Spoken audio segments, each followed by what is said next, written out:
Hello students, स्वागत है आपका हमारे चैनल लर्निंग रॉक्स में। आज इस वीडियो में हम आपके लिए लेकर आए हैं एनसीईआरटी कक्षा 10 के हिंदी क्षितिज भाग 2 का काव्य खंड के पाठ 1 से पाठ 6 तक के एमसीक्यूज बहुविकल्पीय प्रश्न उत्तर। यह वीडियो आपकी आने वाली परीक्षा की तैयारी के लिए बहुत महत्वपूर्ण है, इसलिए इसे अंत तक जरूर देखें। आइए वीडियो को शुरू करते हैं। बहुविकल्पीय प्रश्न। पहला, निम्नलिखित में से सूरदास की रचना कौन सी है? इसका उत्तर है बी, सूर सागर। दूसरा, श्री कृष्ण के मित्र का क्या नाम है जो गोपियों को योग का संदेश देता है? इसका उत्तर है सी, उद्धव। ये क्वेश्चन 2017 और 2022 में भी आया है। ये क्वेश्चन इंपॉर्टेंट है। तीसरा, उद्धव को बड़भागी किसने कहा है? इसका उत्तर है डी, गोपियों ने। ये क्वेश्चन भी 2017 और 2022 में आया है। ये क्वेश्चन भी हमारा इंपॉर्टेंट है। प्रश्न चौथा, उद्धव को बड़भागी कहने में कौन सा भाव निहित है? इसका उत्तर है डी, व्यंग का। ये भी हमारा क्वेश्चन इंपॉर्टेंट है। ये 2019 में, 2020 में, 2023 में आया है। प्रश्न पांचवा, प्रीति नदी किसके लिए प्रयोग किया गया है? इसका उत्तर है डी, श्री कृष्ण के लिए। छठा, प्रथम पद में कौन अपने आप को भोली और अबला समझती है? इसका उत्तर है सी, गोपियां। सातवां, गुर चाटी ज्यों पागी, यहाँ गुर का अर्थ है, इसका उत्तर है सी, गुड़। ये क्वेश्चन भी हमारा इंपॉर्टेंट है। ये 2018 और 2022 में आया हुआ है। प्रश्न आठवां, मन की मन ही मांझ रही का अर्थ है? इसका उत्तर है बी, मन की बात मन में ही रहना। नौवां प्रश्न, गोपियां कौन सी बात किसे बताना चाहती थी? इसका उत्तर है ए, अपने मन की बात श्री कृष्ण को। 10वां प्रश्न, उद्धव गोपियों को कौन सा संदेश देता है? इसका उत्तर है बी, योग साधना का। ये भी हमारा क्वेश्चन 2020 और 2022 में, 2017 में आया हुआ है। ये 10वां क्वेश्चन भी इंपॉर्टेंट है। 11वां प्रश्न, गोपियां क्या नहीं सुनना चाहती थी? इसका उत्तर है ए, योग संदेश। 12वां, गोपियों ने हरि श्री कृष्ण की तुलना किससे की है? इसका उत्तर है सी, हारिल से। ये क्वेश्चन 12वां भी हमारा इंपॉर्टेंट है। 13वां, गोपियों का मन चुराकर कौन ले गया? इसका उत्तर है बी, कृष्ण। ये क्वेश्चन भी हमारा इंपॉर्टेंट है। 14वां, गोपियां कड़वी ककड़ी किसे कहती हैं? इसका उत्तर है डी, उद्धव द्वारा दिए गए योग संदेश को। 15वां, मन चक्री से क्या अभिप्राय है? इसका उत्तर है सी, मन की अस्थिरता।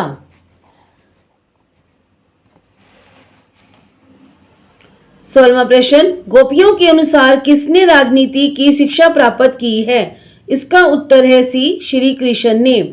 17वां, गोपियों के अनुसार पहले से ही चतुर कौन था? इसका उत्तर है बी, श्री कृष्ण। ये क्वेश्चन भी हमारा इंपॉर्टेंट है। ये 2017 में आया हुआ है। 18वां, गोपियों ने योग के संदेश को किसके समान कड़वा कहा है? इसका उत्तर है ए, कड़वी ककड़ी के। ये क्वेश्चन भी हमारा इंपॉर्टेंट है।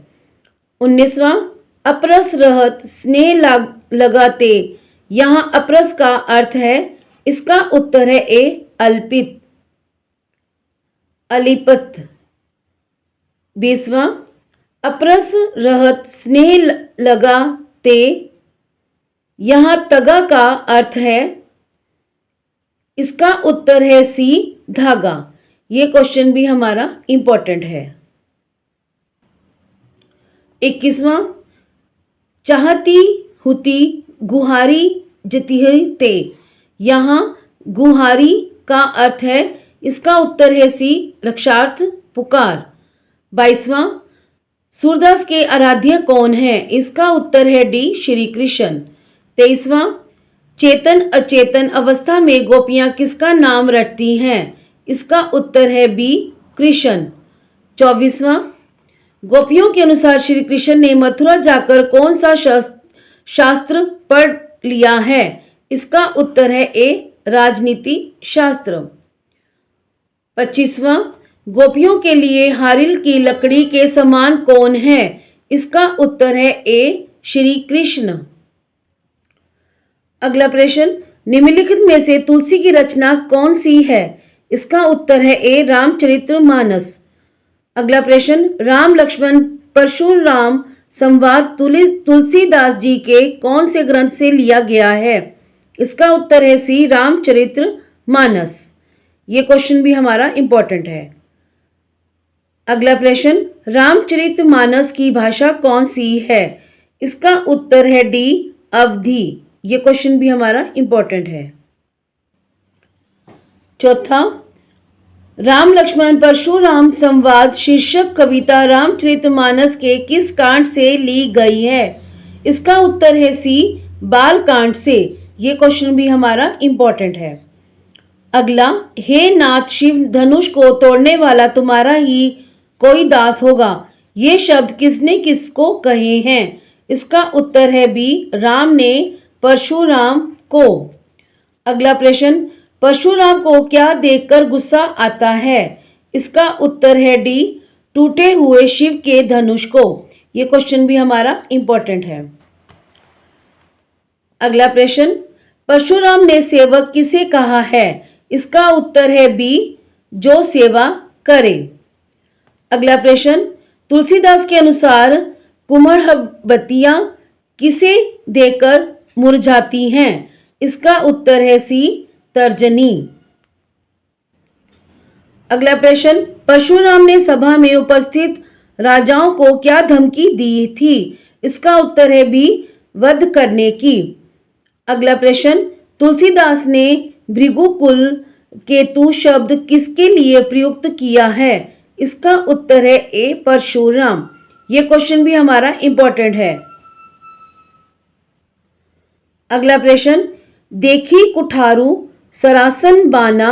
यहाँ कुठारू का अर्थ है, इसका उत्तर है सी कुल्हाड़ा।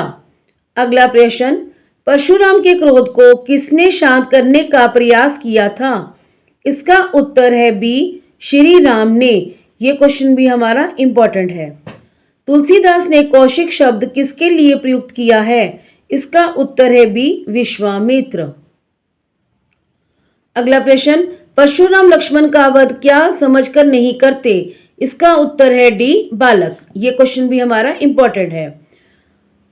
अगला प्रश्न, तुलसीदास ने गाधी सुनु शब्द किसके लिए प्रयुक्त किया है? इसका उत्तर है बी विश्वामित्र। यह क्वेश्चन भी हमारा इंपॉर्टेंट है। अगला प्रश्न, परशुराम ने धनुष तोड़ने वाले को किसके समान अपना शत्रु बताया है? इसका उत्तर है डी सहस्त्र बाहु के। यह भी हमारा इंपॉर्टेंट क्वेश्चन है। अगला प्रश्न, अह मुनिसो महाभट मानी शब्द किसने कहे हैं? इसका उत्तर है डी लक्ष्मण ने। अगला प्रश्न, श्री राम ने किसके धनुष को तोड़ा था? इसका उत्तर है बी शिव के। अगला प्रश्न, किसके वचन कोटि पुलिस के समान हैं? इसका उत्तर है सी परशुराम के। अगला प्रश्न, गर्भनह के अर्भक दलन। यहाँ अर्भक का अर्थ है, इसका उत्तर है बी बच्चा। अगला प्रश्न, परशुराम ने सूर्यवंश का कलंक किसे कहा है? इसका उत्तर है सी लक्ष्मण को। यह भी क्वेश्चन हमारा इंपॉर्टेंट है। परशुराम ने विश्वामित्र को क्या चेतावनी दी थी? इसका उत्तर है ए उसकी शक्ति लक्ष्मण को बता दे। अगला प्रश्न, युद्ध में रिपु के सामने अपने प्रताप का बखान कौन करता है? इसका उत्तर है सी, कायर। अगला प्रश्न, परशुराम ने राजाओं से अनेक बार भूमि जीतकर किसको दी? इसका उत्तर है सी, ब्राह्मणों को। अगला प्रश्न, विश्वामित्र के अनुसार साधु किसके दोषों को मन में धारण नहीं करते? इसका उत्तर है डी, बालकों के। ये क्वेश्चन भी हमारा इंपॉर्टेंट है। अगला प्रश्न, परशुराम ने लक्ष्मण के लिए किन किन शब्दों का प्रयोग किया है? इसका उत्तर है डी, उपरोक्त सभी। कुटिल, कालवंश, निजकुल, घालक, उपरोक्त सभी। ये भी हमारा इंपॉर्टेंट क्वेश्चन है। परशुराम किसे अपना गुरु मानते हैं? इसका उत्तर है बी, शिवजी जी को। अगला प्रश्न, भृगु वंशमणि किसे कहा गया है? इसका उत्तर है डी, परशुराम को। यह क्वेश्चन भी हमारा इंपॉर्टेंट है। अगला प्रश्न, कवि ने आत्मकथ्य कविता में संसार को क्या कहा है? इसका उत्तर है सी, नश्वर। यह हमारा इंपॉर्टेंट क्वेश्चन है। कवि ने मधुप किसे कहा है? उसका उत्तर है ए, मन को। यह भी हमारा इंपॉर्टेंट क्वेश्चन है। असंख्य जीवन इतिहास से कवि का क्या तात्पर्य है? इसका उत्तर है डी, मानव मन में उत्पन्न विचार। अगला प्रश्न, कवि ने भावहीन मन को क्या कहा है? इसका उत्तर है सी, रीति गागर। ये क्वेश्चन भी हमारा इंपॉर्टेंट है। अगला प्रश्न, कवि अपनी आत्मकथा क्यों नहीं लिखना चाहता? इसका उत्तर है बी, उसके जीवन में केवल दुर्बलताएं थी। अगला प्रश्न, कवि ने मधुर चांदनी रात किसे कहा है? इसका उत्तर है ए, अपने जीवन की मीठी यादों को। अगला प्रश्न, कवि किन्हें खाली करने वाले बताते हैं? इसका उत्तर है बी, पाठकों को। अगला प्रश्न, उज्जवल गाथा कैसे गाऊं मधुर चांदनी रातों की? इस पंक्ति में कवि ने क्या बताया है? इसका उत्तर है ए, निज प्रेम प्रसंगों को सबको नहीं बताया जाता। अगला प्रश्न, कवि के द्वारा अपनी आत्मकथा ना लिखने का क्या कारण है? इसका उत्तर है बी, वह अपने जीवन के रहस्य दूसरों को नहीं बताना चाहता। अगला प्रश्न, कवि किसका स्वप्न देखकर जाग गया था? इसका उत्तर है डी, सुख का। यह क्वेश्चन भी हमारा इंपॉर्टेंट है। अगला प्रश्न, कवि के आलिंगन में आते आते कौन मुस्कुराकर भाग गया? इसका उत्तर है ए, सुख। यह क्वेश्चन भी हमारा इंपॉर्टेंट है। कवि ने किसकी उज्जवल गाथा गाने में असमर्थता व्यक्त की है? इसका उत्तर है ए, मधुर चांदनी रातों की। यह भी हमारा क्वेश्चन इंपॉर्टेंट है। अगला प्रश्न, कवि के लिए किसकी स्मृति पाथ्य बन जाती है? इसका उत्तर है डी, पत्नी की। अगला प्रश्न, सीवन उधेड़ना क्या का अर्थ है? इसका उत्तर है सी, जीवन के रहस्य जानना। अगला प्रश्न, सीवन को उधेड़कर देखोगे क्यों मेरी कंथा की? यहाँ कंथा का अर्थ है, इसका उत्तर है डी, गुदड़ी। ये क्वेश्चन भी हमारा इंपॉर्टेंट है। अगला, आत्मकथ्य कविता में गुनगुनाकर अपनी कहानी कौन कहता है? इसका उत्तर है बी, मधुप। ये भी हमारा क्वेश्चन इंपॉर्टेंट है। 7वां, प्रस्तुत कविता में अनंत नीलिमा से क्या तात्पर्य है? इसका उत्तर है सी, अंतहीन विस्तार। अगला प्रश्न, कवि ने अपनी आत्मकथा को कैसी बताया है? इसका उत्तर है सी, बोली। ये भी क्वेश्चन हमारा इंपॉर्टेंट है। कवि किसे याद करके दुखी था? इसका उत्तर है सी, अपने दुख भरे अतीत को। अगला प्रश्न, अभी थक कर मौन रूप में क्या सोई हुई है? इसका उत्तर है ए, व्यथा। अगला प्रश्न, उत्साह कविता के रचयिता कौन है? इसका उत्तर है सी सूर्यकांत त्रिपाठी निराला। ये क्वेश्चन भी हमारा इंपॉर्टेंट है। अगला प्रश्न, निराला जी मूलतः किस राज्य के रहने वाले थे? इसका उत्तर है बी उत्तर प्रदेश। अगला प्रश्न, निराला की आरंभिक शिक्षा कहाँ हुई? इसका उत्तर है सी महिषादल में। अगला प्रश्न, निराला जी के जीवन में सबसे बड़ा दुख क्या था? इसका उत्तर है डी पत्नी तथा बेटा बेटी की मृत्यु। अगला प्रश्न, निराला जी ने सबसे पहले किस छंद का प्रयोग किया था? इसका उत्तर है डी मुक्त। अगला प्रश्न, उत्साह किस प्रकार का गीत है? इसका उत्तर है सी आह्वान का। ये क्वेश्चन भी हमारा इंपॉर्टेंट है। उत्साह कविता में कवि ने किसका आह्वान किया है? इसका उत्तर है ए बादल का। ये क्वेश्चन भी हमारा इंपॉर्टेंट है। अगला प्रश्न, उत्साह नामक कविता में बादलों में क्या छिपा हुआ है? इसका उत्तर है बी वज्र। अगला प्रश्न, उत्साह कविता में बादलों के हृदय में किस प्रकार की शोभा छिपी हुई है? इसका उत्तर है सी विद्युत की। ये क्वेश्चन भी हमारा इंपॉर्टेंट है। अगला प्रश्न, उत्साह कविता में किस दिशा में अनंत के घन आने की बात की गई है? इसका उत्तर है बी अज्ञात। ये क्वेश्चन भी हमारा इंपॉर्टेंट है। अगला प्रश्न, उत्साह कविता में निदाघ का अर्थ क्या है? इसका उत्तर है डी गर्मी। ये क्वेश्चन भी हमारा इंपॉर्टेंट है। अगला प्रश्न, कवि ने बादल को किसके प्रतीक के रूप में चित्रित किया है? इसका उत्तर है सी क्रांतिकारी पुरुष। अगला प्रश्न, कवि ने बादलों को किसकी कल्पना के समान बताया? इसका उत्तर है ए बालकों की। अगला प्रश्न, विश्व के निदाघ के सकल जन, यहाँ सकल का अर्थ है, इसका उत्तर है बी सब। वज्र किसके हृदय में छिपा रहता है? इसका उत्तर है ए बादल। अगला प्रश्न, प्रस्तुत कविता में बादल से किसको शीतल करने की बात कही गई है? इसका उत्तर है ए विकलजन। अगला प्रश्न, विश्व के जन क्यों व्याकुल एवं परेशान थे? इसका उत्तर है डी भयंकर गर्मी के कारण। अगला प्रश्न, कवि ने बादलों के हृदय में कैसी छवि बताई है? इसका उत्तर है डी विद्युत। अगला प्रश्न, उत्साह कविता में कवि ने बादलों के लिए किन विशेषणों का प्रयोग किया है? इसका उत्तर है डी उपरोक्त सभी। ललित, काले, घुंघराले, उपरोक्त सभी। ये क्वेश्चन हमारा इंपॉर्टेंट है। अगला प्रश्न, पत्तों से लदी डाल पर कौन कौन से रंगों की छटा बिखरी हुई है? इसका उत्तर है सी हरी, लाल। अगला प्रश्न, अट नहीं रही है कविता के कवि का क्या नाम है? इसका उत्तर है डी सूर्यकांत त्रिपाठी निराला।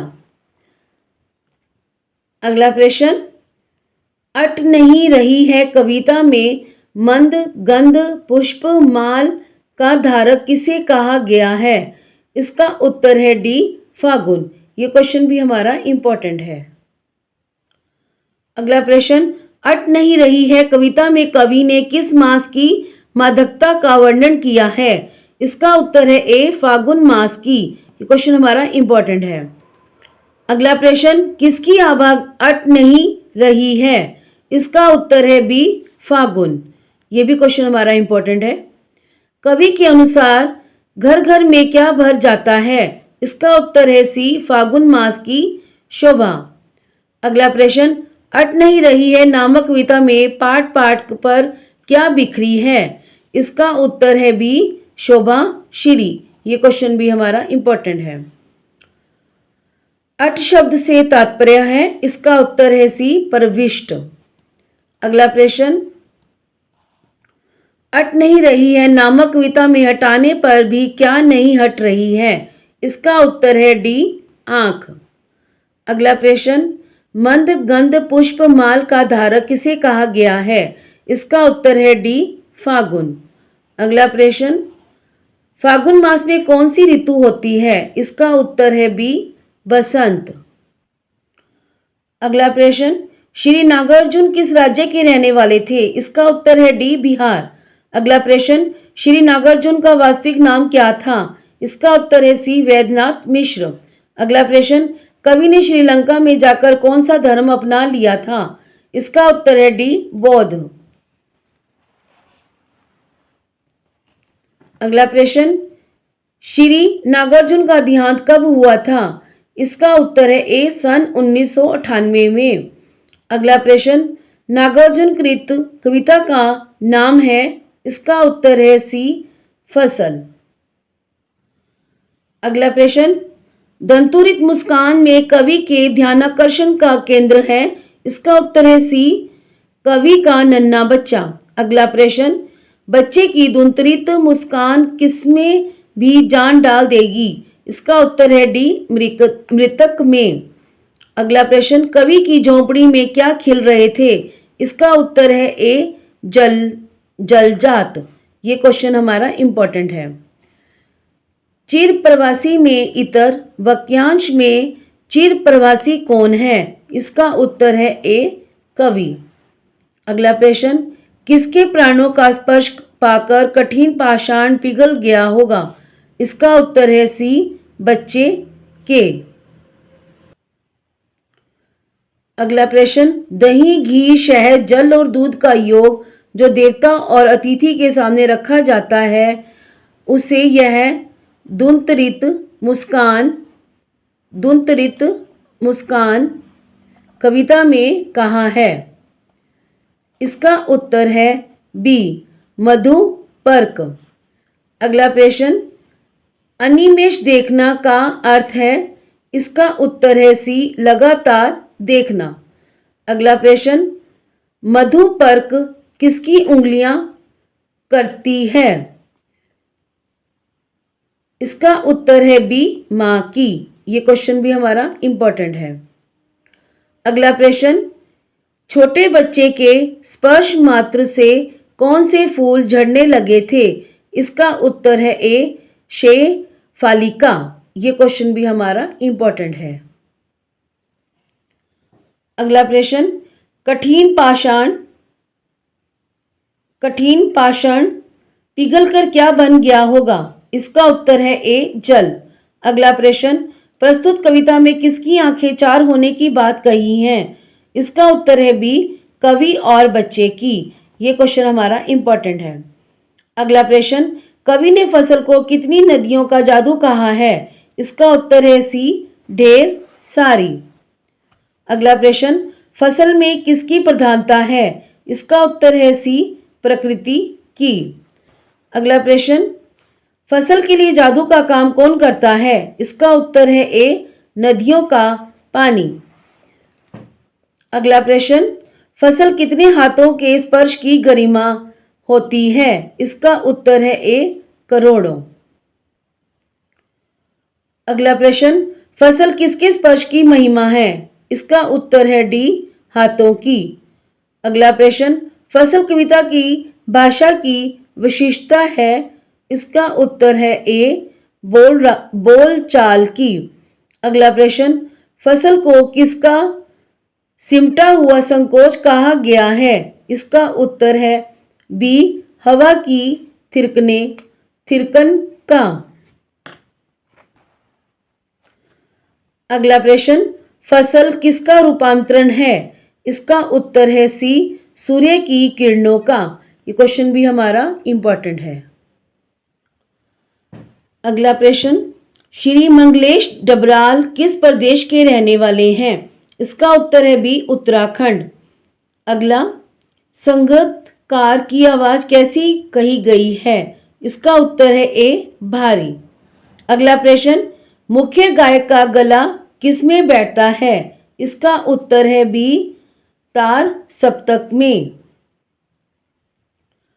अगला प्रश्न, संगत का शीर्षक कविता के कवि का क्या नाम है? इसका उत्तर है ए मंगलेश डबराल। अगला प्रश्न, संगत का शब्द का प्रतिकार्य है? इसका उत्तर है ए सहयोगी। अगला प्रश्न, संगतकार कौन सी रचना है? इसका उत्तर है सी कविता। अगला प्रश्न, किसकी आवाज को कमजोर एवं कांपती हुई बताया गया है? इसका उत्तर है बी संगतकार की। अगला प्रश्न, संगतकार का क्या काम है? इसका उत्तर है ए मुख्य गायक की आवाज में अपनी आवाज मिलाना। ये क्वेश्चन भी हमारा इंपॉर्टेंट है। अगला प्रश्न, प्रस्तुत कविता में स्थाई या टेक को छोड़कर गीत के चरण में क्या कहा है? इसका उत्तर है सी अंतरा। अगला प्रश्न, नौसिखिया किसे कहते हैं? इसका उत्तर है ए जिसने अभी सीखना आरंभ किया हो। अगला प्रश्न, मुख्य गायक की गरज में यहाँ गरज का अर्थ है? इसका उत्तर है डी ऊंची गंभीर आवाज। ये क्वेश्चन हमारा इंपॉर्टेंट है। अगला प्रश्न, स्थाई किसे कहा गया है? इसका उत्तर है सी गीत की मुख्य टेक को। ये भी हमारा इंपॉर्टेंट क्वेश्चन है। अगला, अनहद का कविता के संदर्भ में क्या अर्थ है? इसका उत्तर है डी असीम मस्ती। ये भी हमारा क्वेश्चन इंपॉर्टेंट है। ताज सप्तक किसे कहा गया है? इसका उत्तर है ए सरगम के ऊंचे स्वर को। ये भी हमारा क्वेश्चन इंपॉर्टेंट है। अगला प्रश्न, किस कारण से मुख्य गायक की आवाज साथ नहीं देती? इसका उत्तर है सी गला बैठ जाने के कारण। अगला प्रश्न, मुख्य गायक को यह एहसास कौन दिलाता है कि वह अकेला नहीं है? इसका उत्तर है डी संगतकार। अगला प्रश्न, मुख्य गायक का स्वर किसमें खो जाता है? इसका उत्तर है बी अंतरे की जटिल तान में। अगला प्रश्न, संगतकार के धीमे स्वर में क्या निहित रहती है? इसका उत्तर है बी मनुष्यता। अगला प्रश्न, मुख्य गायक के साथ स्वर साधने वाला है? इसका उत्तर है डी संगतकार। अगला प्रश्न, सरगम का अर्थ है? इसका उत्तर है सी स्वरबोध। ये क्वेश्चन भी हमारा इंपॉर्टेंट है। अगला, मुख्य गायक के भारी स्वर का उपमान क्या है? इसका उत्तर है ए चट्टान। ये क्वेश्चन भी हमारा इंपॉर्टेंट है। तो ये थे एनसीईआरटी कक्षा 10 के हिंदी क्षितिज भाग 2 का काव्य खंड के पाठ 1 से पाठ 6 तक के बहुविकल्पीय प्रश्न उत्तर। अगर यह वीडियो आपके लिए मददगार रहा हो तो इसे लाइक करें, शेयर करें और परीक्षा की और तैयारी के लिए भी आप हमारे चैनल को सब्सक्राइब जरूर करें और कमेंट में अपने सवाल पूछ सकते हैं। मिलते हैं अगली वीडियो में जिसमें हम गद्य खंड के बहुविकल्पीय प्रश्न उत्तर करेंगे। धन्यवाद।